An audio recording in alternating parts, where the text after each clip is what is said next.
It's funny. Sometimes the most incredible stories aren't found in some epic novel. Nope. They're actually hidden inside the simplest, most common words we use every single day without a second thought. And today, we're going to uncover one. I mean, really? Just stop and think about that for a second. How much work can one single word actually do? How much meaning can it possibly carry? Well, we're about to find out.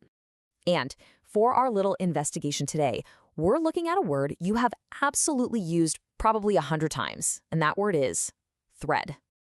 Okay, we all know this one, right? This is the physical thing you can hold in your hand. The source gives us the perfect example. She pushed the thread through the hole in the needle. It's simple, it's clear, you can picture it right in your head.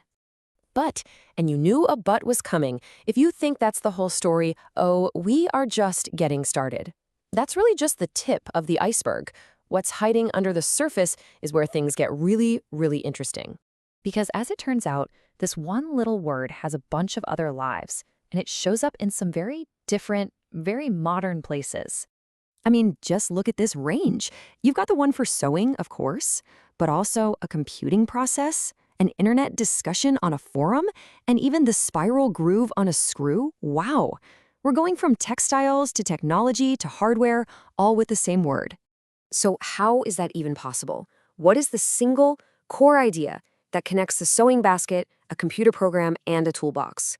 What's the common thread here? The answer, the key that unlocks this entire puzzle, has actually been hiding in plain sight this whole time. It's in a single, fascinating line from our source material. There it is, just a simple statement. Thread is on the basic English 850 list. Okay, but what on earth does that mean? This little sentence right here. This is our Rosetta Stone. And that's the million-dollar question, isn't it? What is this list? Because whatever it is, it's the secret to why a word like thread is such a quiet powerhouse. So, let's do it. Let's pull back the curtain on this mysterious list and see what it's really all about. The number is right there in the name. The list has exactly 850 words on it. That's it. Not thousands, not tens of thousands like in a dictionary, just 850 very, very carefully chosen words. And that's the whole philosophy of what's called basic English. It's a language system built on a small set of words that are seen as absolutely foundational. The whole idea is that these words are so fundamental, you can combine them like Lego blocks to describe almost any complex idea out there. It's all about getting maximum clarity from a minimum vocabulary. Which, of course, brings us right back to our original mystery. What is it about thread that's so special it earned a spot on this super exclusive 850-word list? And here is the key. It all comes down to versatility. I mean, look at this. Thread isn't just a noun, it's also a verb. You can thread a needle, but its real power comes from the core concept, the idea of a thin, continuous line that connects things together. And that simple idea is abstract enough that you can apply it to sewing, sure, but also to the continuous process of a computer program, to the connecting line of an online conversation, and yep, even to the spiral line of a screw. It's a flexible, multi-purpose idea, which makes the word itself incredibly efficient.